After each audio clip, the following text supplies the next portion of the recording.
எல்லாருக்கும் நமஸ்காரம். நம்ம வாரம் ஒரு ஒரு பாண்டுரங்க பக்தரை பத்தி பார்த்துன்னு வரோம் இல்லையா? அந்த வகையில இன்னைக்கு ஜோகா பரமானந்தன் ஒரு பக்தரை பத்தி இப்ப நம்ம இன்னைக்கு பார்க்க போறோம். சோ இவர் பரசி அப்படின்னு சின்ன டவுன் இருந்துதான். பண்டர்பூர் சுத்தி நிறைய குட்டி குட்டி குட்டி குட்டியா கிராமங்கள் ஊரெல்லாம் சொல்லுவாங்க. ஒரு ஊர் பரசி. அந்த ஊர்ல ஜோகா பரமானந்தர் ஒரு விருந்தில் வந்தார்.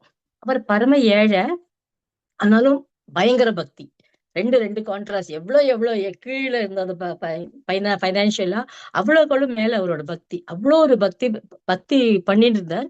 அவருக்கு என்னன்னாக்கா பகவத்கீதை மேல அவ்வளோ ஒரு பைத்தியம். பித்துன்னு சொன்னா பித்துன்னே சொல்லலாம். தினமுமே என்ன பண்ணுவாங்க, அந்த ஸ்லோகத்தை 2 3 தரம் சொல்லுவாராம். அதுல காலம்பர குளிச்சோடு சொல்றச்ச 700 ஸ்லோகத்தையும் சொல்றச்ச ஒரு ஒரு தரம் 700 தரம் நமஸ்காரம் பண்ணுவாராம், சேவிப்பாராம் பெருமாள். அந்த மாதிரி ஒரு வழக்கத்தை கல்டிவேட் பண்ணிட்டு இருந்தார். இது சின்ன ஊர்ல எல்லாருக்கும் தெரியும். இவர் பண்றது எல்லாருக்குமே தெரியும்.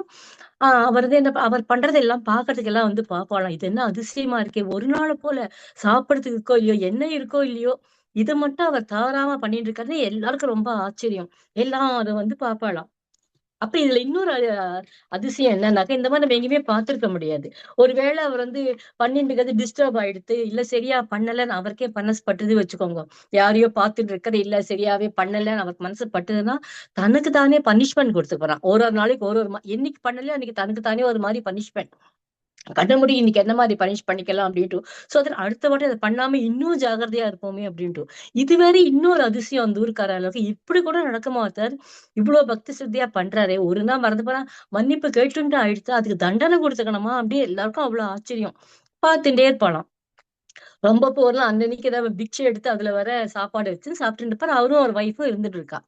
ஒரு நாள் என்னது, அந்த மழை காலத்துல மழை பெய்யறது. அவர் மழையும் பொருட்படுத்தாம வாசல்ல நின்று பகவத்கீதை சொல்லிட்டே இருக்காரு.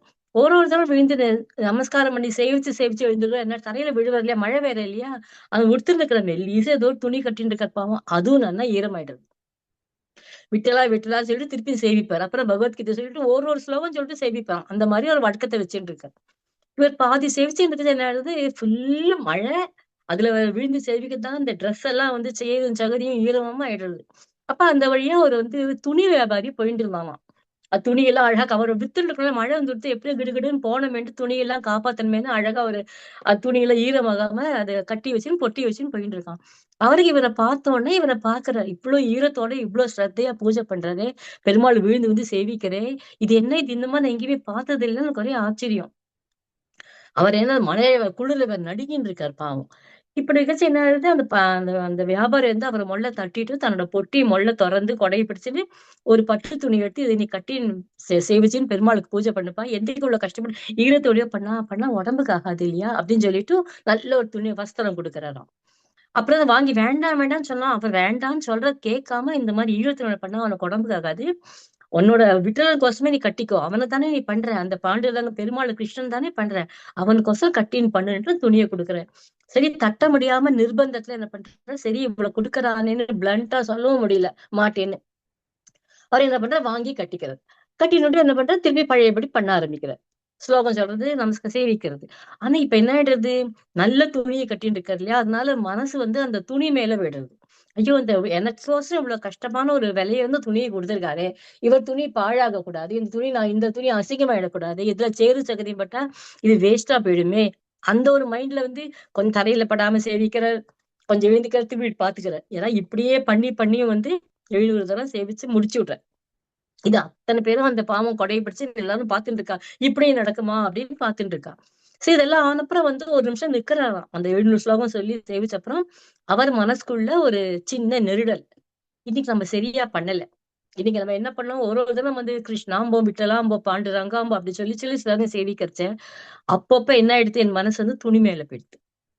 தியானம் அந்த ஸ்லோகத்து மேலயும் வரல, அந்த எல்லாம் இல்ல பெருமாள் மேலயும் வரல. நான் பண்ணது தப்பு இல்லையா, எனக்கு இதை பனிஷ்மெண்ட் கொடுத்துக்கணும், என்ன பனிஷ்மெண்ட் உட்காந்து கண்ண முடியும் யோசிக்கிறாராம்.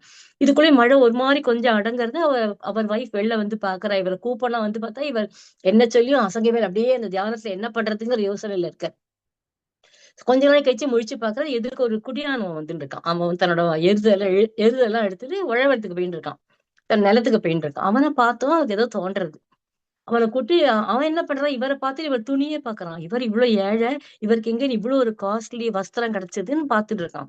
அத பார்த்துட்டு, "எப்படிப்பா இருக்க?" எல்லாம் சொல்லிட்டு, எனக்கு நீ ஹெல்ப் பண்ணணும்" அப்படிங்கிறார். அவன் அவனோட திருஷ்டி ஃபுல்லா அந்த துணியிலேயே இருக்கு. தலையாட்டுறான்.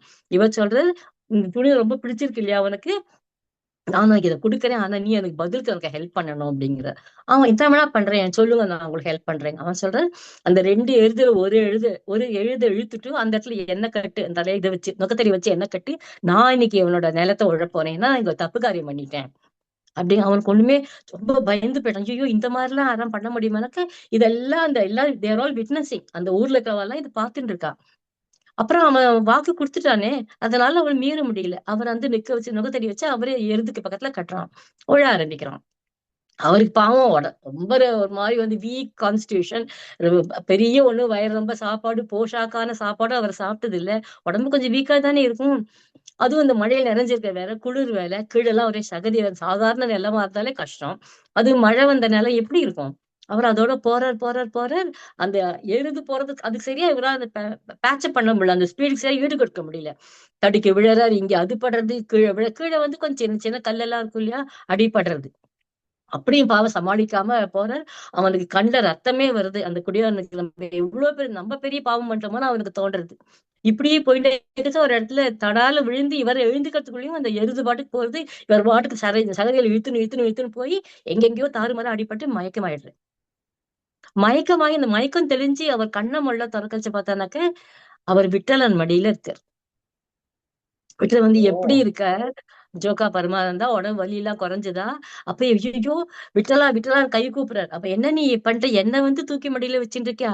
கேவலம் நான் ஒரு சாதாரண மனுஷ ஜென்மம் அப்படிங்கிறச்ச அப்படிலாம் சொல்லாதே. உன்னோட பக்திய நான் ரொம்ப வந்து சிலுக்க வச்சுடுத்து. நீ வந்து சாதாரணமா மனுஷா பக்தி பண்ணுவா இல்லன்னு சொல்லல. நீ உனக்காகவே தண்டனை எடுத்து குடுத்துக்கிற. நீ என்னோட பக்தன் இல்லையா? நீ அந்த மாரிலாம் பண்ணக்கூடாது.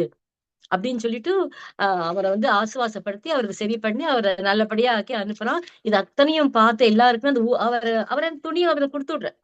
அந்த குடியானவனுக்கு அந்த ஊர்ல அத்தன பேருக்கும் ஆச்சரியம்.